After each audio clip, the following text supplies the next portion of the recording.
Hello again, everyone. I invite you to come for flash number 4. We are starting right now, flash number 4. Okay, so welcome again. Flash number 4 will be at the topic of Unchained digital cash payments, and I am happy to introduce to you our dear presenters who are here with us. I apologize if I mispronounce some names. So, Emmanuel Benoit, Christian Grotov, and Olivier Rapaport. Okay, I'm giving the word to you. Thank you. Okay, well, thank you for coming to our session. We're here to talk about digital payments, and I think some of you might have the digital euro in mind when you hear digital payment these days on a policy level. And you can think of our GNU Taler system as an alternative approach for building something like the digital euro, just with a few extra considerations that the European Central Bank doesn't seem to have, like human rights. GNU Taler is a form of digital cash. So from the consumer's perspective, from the citizen's perspective, it behaves like cash. When you spend it, you have cash-like privacy. However, when you receive it, we want transparency for the state so we can make sure that it's not used for criminal activities and people pay their taxes. We're building it in free software to respect informational self-determination, and it's highly efficient, so practical enough for a central bank digital currency as well. The main core of the project is the software project where we're building all of the required technical infrastructure. We are considering the various integrations a payment system needs, from what is running in wallets on the consumer side to the merchants. There is a company behind it that is supposed to offer commercial support to banks and central banks operating the payment system. I want to stress it's not a cryptocurrency. It is just a payment system. You can pay with euros or dollars or Swiss francs or Bitcoin, but we don't create another shitcoin that you need to buy. It's really just a payment system. It's also supposed to be for your daily purchases. It's like what you use with cash. Don't put your life savings in there. They are really in self-custody on your device, which also sadly means if you lose your device, you lose your cash. It's like digital cash. Any bank or licensed financial service provider can operate the payment system, so it's not like one system of GNU Taler, it's a protocol, and there's not one web server for the HTTP protocol. Similarly here, there will be many operators typically running the payment system. These operators are running a centralized service which can be regulated.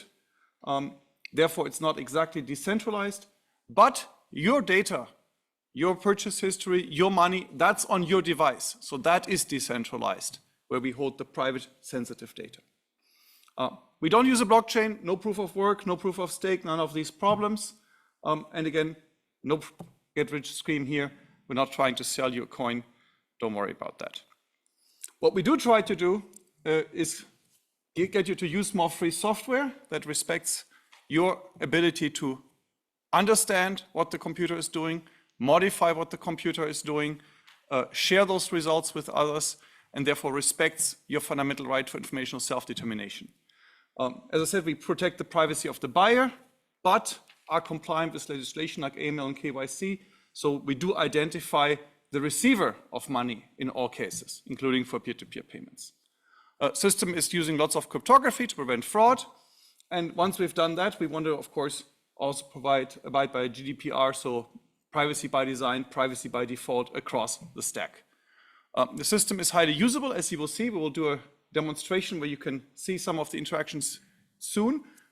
You might want to sit together because we need you to pair up for the demonstration.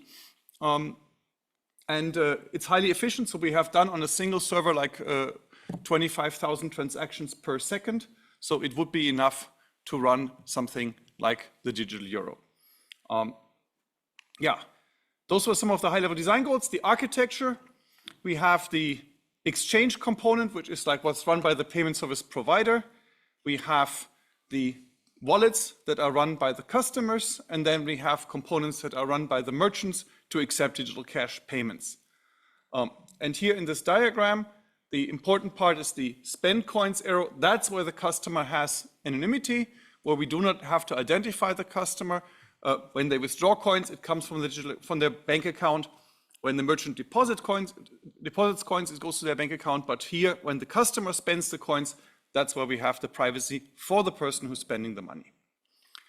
We are deploying the system in the real world. It's already been launched in Basel as a regional currency and at Bern University of Applied Sciences for the internal use. We have also just last weekend launched it in Switzerland nationwide as a regulated payment service provider. And the GLS Bank in Germany is going to launch it in Germany for all customers within the Eurozone in principle this summer. And we have also a partnership with Magnet Bank in Hungary to launch it there as well. And yes, in principle, you can also run this with cryptocurrencies.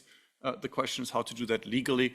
We'll get there maybe eventually if somebody cares enough. Okay, with that, I'm going to hand over to Olivier, who can show you how to actually use it. Thank you very much, Christian. So now, as said, we are going to do a small workshop, try a little how to work the Taler wallet to see what are actions possible on it. So on the slide, you can see a QR code to download the application. It's available for iOS system on Apple Store or for Android or other operating system on the Google Play Store. If you don't use a QR code but want to go directly on Apple Store or Google Play, this here you can see the correct logo and the name of it. It's Taler Wallet.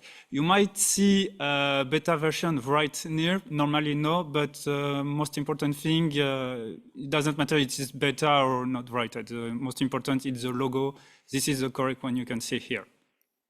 I'm just going to go back quickly if someone didn't have time to scan the QR code. As Christian said, here it's important we do team of 2 people because the action we're going to proceed next is send money and receive it. So if we have someone who sends, we need someone to receive it. If you are online and alone, it will be, you cannot finish the test how we're going to show it. If you have someone, we can try to do a team with this person. But we're also going to explain how to do a long distance transfer, don't worry. Right, once you have downloaded the application and you can open it, this will appear on your screen. You can click on Get Demo Money to start the test. And then you should receive kudos, who are the token we use as money for this demonstration. On each team, I need someone who decides is going to send money to another person. So to open the operation menu and start action, you can click on the logo, Taler logo, which is bottom center of your phone. It's between the balance and settings. Once this is done, you will see the different type of operation you can do. Send is on the bottom right of the app, and you can click on it. Then this will send you on the operation board to start sending money to another wallet. So you can enter amount. Be careful with Android to check your comma. Enter justification. This is when you want to check your multiple transaction and operation on balances. Here you can put test or EuroDIG, for example, and choose expiring period, like it's 1 day or 10 days. This is useful when you want to do a long transfer operation. Here, when we're doing a near-field communication, it's not really useful. And if you have 2 phones close together, you can make payment by bringing them close to each other. This may not work with iPhone as there is issue with Apple on Digital Market Act right now. Then when you have enter amount, justification and expiring period, you can click on send kudos. This will open a QR code, a Windows with a QR code for the other person to scan it and receive the money planned to be sent. If you have go too quickly, sorry, if you have go too quick, you will go back on balances and you will see pending ongoing operation. You can click twice on it to go back on the QR code. Then once the QR code appears, the other person, the one supposed to receive it, can scan it. Then you will see appear the operation transfer as done, and you will see instantly on your balances the number of kudos you just received. And also, if you want to scan the QR code afterwards, you can go on Operation menu and click on Scan QR code, or you can open your camera on your phone. Just letting some time to people who want to finish the operation. And you can see down the QR code an URL link. This is useful when you want to do a long transfer distance, because you can copy or share this URL link and sending to another person in a long distance who is not with you in the room. So this one can, after open the link and receive the money you just sent to him or her. And after, so this one, the first exercise, we try it on send money. After, we're going to see what is it when you want to request money from another wallet. So this time, the other person in the team is going to go on operation menu and open it. And this time, this person going to click on receive on the bottom left of the application, of the app. And then it's just about repeating the same operation with amount, justification, and expiring period. Once done, this time this is the other person who is going to scan the QR code to send the money request by his partner to finalize the transaction. So here we have seen two examples of actions that can be done with the application, but there is much more that can be done. You can do long distance transfer, as I said. You can also send money from your Taler wallet to your bank account, or you can also purchase goods and services online. And on this, I'm going to let Emmanuel give more details about it. Thank you.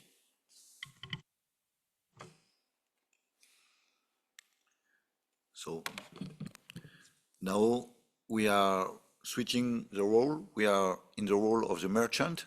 The merchant, they have a list of items to sell. This list of items to sell will be inserted inside their backend system or inside our backend system, depending on what they want. So they will instance the merchant backend system, and they can deal with their different list of products. So in order to do this, we've got the interface which is here linked that you can access there. This is our demo instance where we can show you how it could work. So you can here, as a merchant, you can install this system on your network, and then you have the possibility to deal with the list of items you sell, and you can say this is a pizza prosciutto for 10 kudos, or this cryptography course for 5 kudos, or a widget for 7.3 kudos. And then you can here also add an order. This is the French version because my computer is in French. So you can add a new order for 2 kudos, for instance, where we make a test for EuroDIG.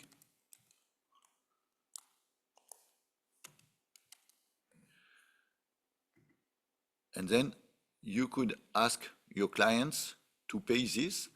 In order to pay this, you just ask them to scan this and to pay. So you could pay if you want, someone can pay. So if nobody pays, it will not go forward. But normally it will change. So it has been validated.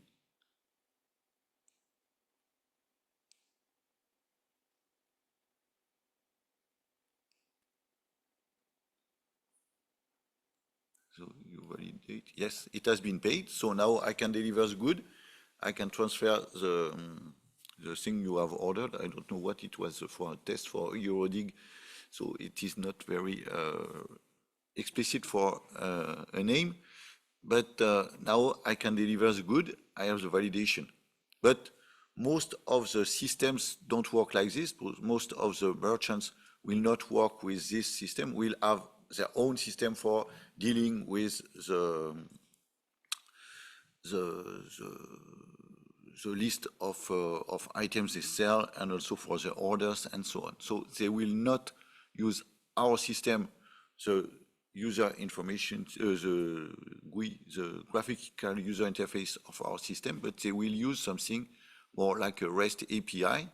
So a REST API is something that you can program, and here you can program it in a lot of languages because it's very standard. And here, for instance, this request can be generated, we can generate the code in PHP, in C, in Go, in I don't know which language, in Java. Yeah, Java is short, that's good. So you can generate for any language the same request. And we have here the request that is asking for the list of products. So if we send this request, we get from the server you install as a merchant inside your system, you receive the list of items that are to be sold inside your system. So what is interesting here is the token for security. So you are registered inside your system. So not everybody can enter and see the list of products. You can also add a product. For instance, here we will add a product that is 5 kudos price. It is another cryptography course because I send it. And now when we look at the list of products, we should have 4. It's already in. It's a 2. Okay, it's already in because I did not change my order for products. So now we have an order. So we can add a new order like we did inside the graphical user interface. Now we can do it inside a program interface. So here it is a message you will see when you have paid. So the payee will see after paying, and it is here the message of what we sell. So we will generate a new order and get here the order ID. So we have here the order ID, and now we can follow the status of this order ID. So we generate a GET request. I don't know if it's something for you, but it's a request, including this order ID we just received. And then we see that the status is still unpaid. So nobody has paid for it.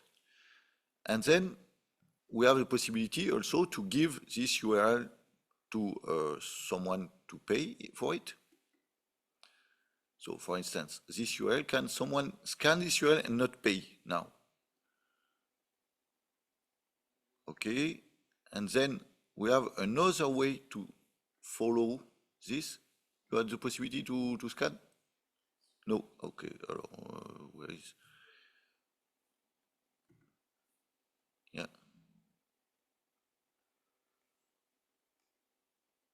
It's good? Yeah. Now we can resend this request and say it is in unpaid until it is changed.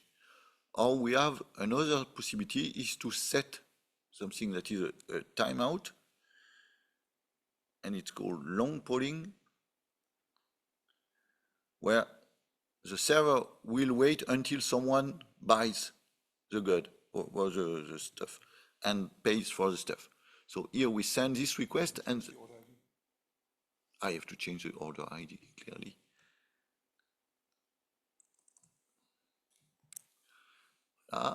And then I will send this and will not get the answer now, but until you need to pay, And once it is paid, I will get the answer that it is paid.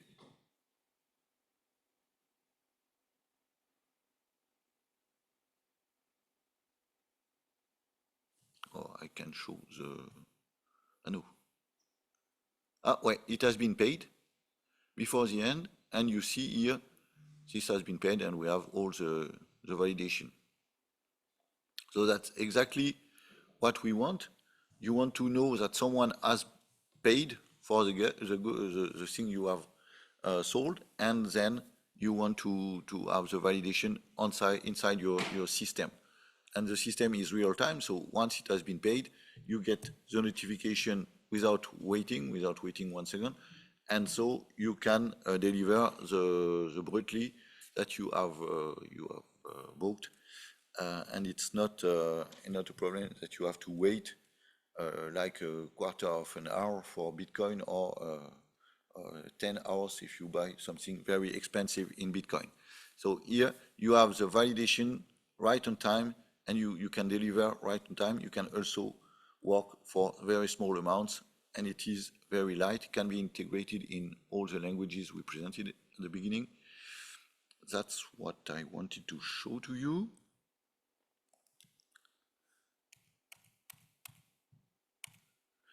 Now, maybe you have some questions for us.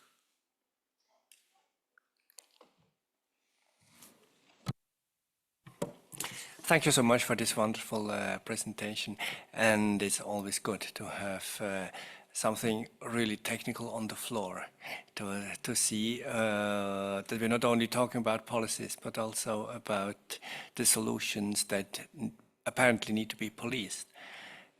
But now in this specific case, can you explain me why this is even necessary? So apparently it's a wonderful solution, but where's the problem? Well, the first problem is that today there are very few payment solutions out there that are not independent of some specific vendor. So when we talk about European sovereignty or other national sovereignty, you usually have the problem that you do not want to have your payment system, which is a critical infrastructure, controlled by any foreign entity. At the same time, we want an internet standard that we can use globally. So the only answer for that is to make it free software that is not controlled by any one nation state, like the Internet Protocol itself. So that's one problem. The second problem is you have no private payments when you pay digitally. We have physical cash, which is disappearing, and we do need a digital solution that respects our human rights and our right to privacy, so that we're not tracked where we travel, which doctors we visit, which food we eat, which political parties we donate to. So if we want privacy in our lives, economic privacy in our behavior where we spend money is critical. We also do not want the privacy approach of certain blockchain solutions like Monero, where both sides have full privacy, because that's very attractive for criminals. Not to mention, those solutions are extremely expensive and not compatible with, let's say, ecological survival of the planet if we keep burning fossil fuels to mine cryptocurrencies. So these are some of the key things. We need a payment system that is efficient, usable, privacy-preserving, and free software that respects our informational self-determination.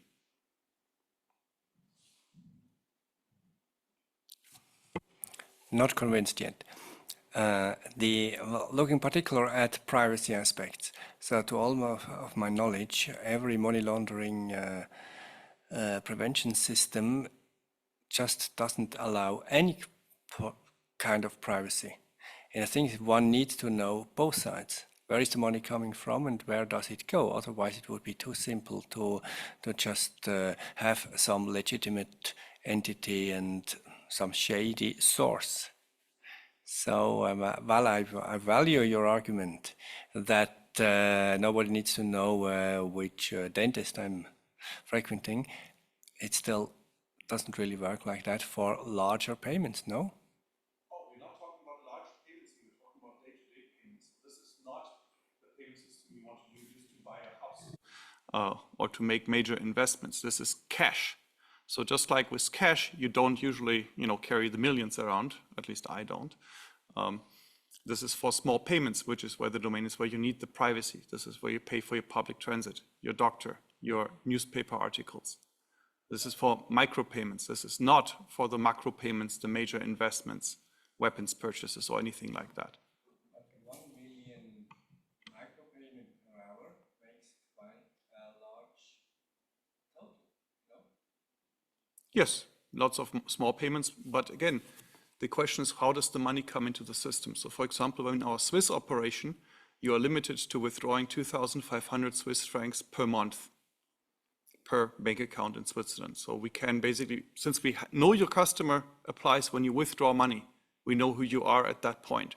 It comes from what we would call a clean source. It comes from white money from your bank account that you could just as well at the ATM convert into physical cash. And again, if you are the one who's receiving millions of dollars, then we know, okay, what is his business? Is it legitimately receiving millions of dollars? If you're a supermarket, probably okay. If you are a politician, maybe not so okay. So do I take it correctly that you know who I am and who the other side is? So you are some kind of go-between, and why should I then trust you? I know who you are when you withdraw digital cash. I do not know who you are when you spend it. I know who you are when you receive digital cash payments. I do not know from whom you received them. Apparently this is somehow linked to my own system. No, it is unlinked from your system the moment you receive the digital cash.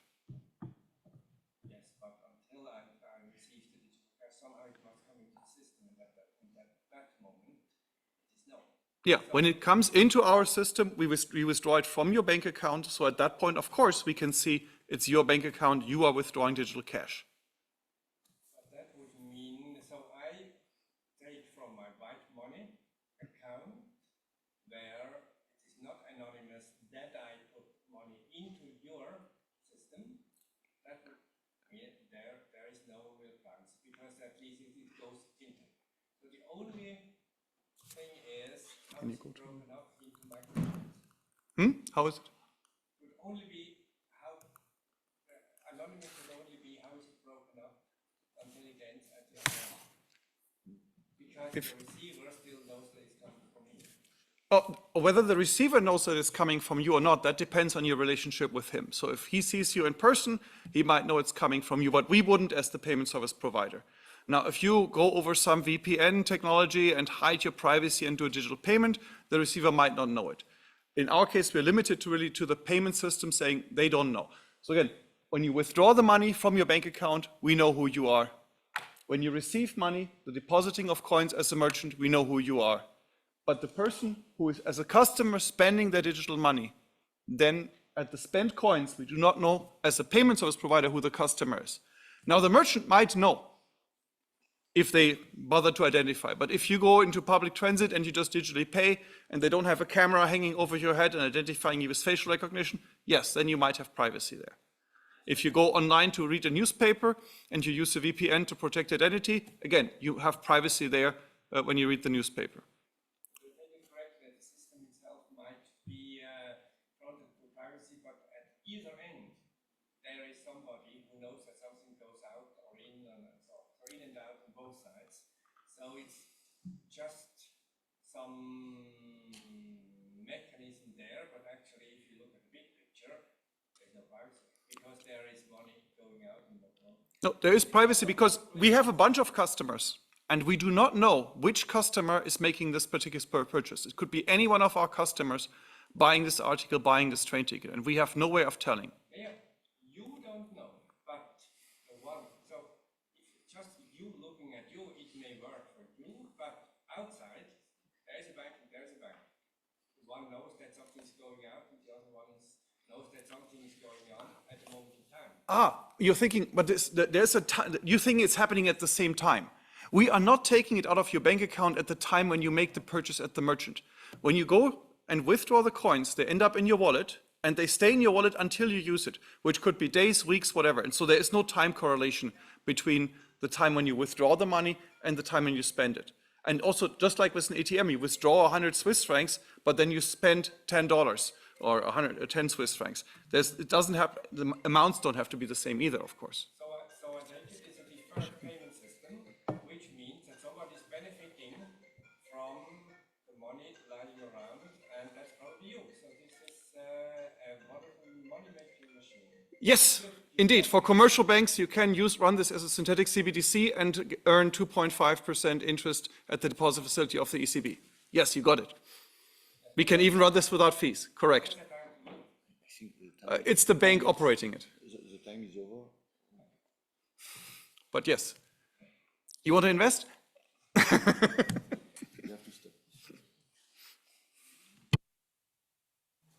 Okay, thank you very much for your interesting presentation and heated discussion. I think you can continue the discussion outside as well.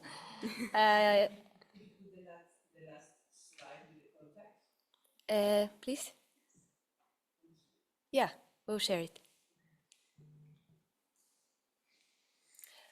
So this is the end of the first two sessions. Now we have 30 minutes break, and after that we are welcoming you for the flash number 5, which will be on the topic of fostering innovation for justice, showcasing the digital future of justice hackathon. And it will start exactly at 4 p.m. We're looking forward to seeing you again. Thank you.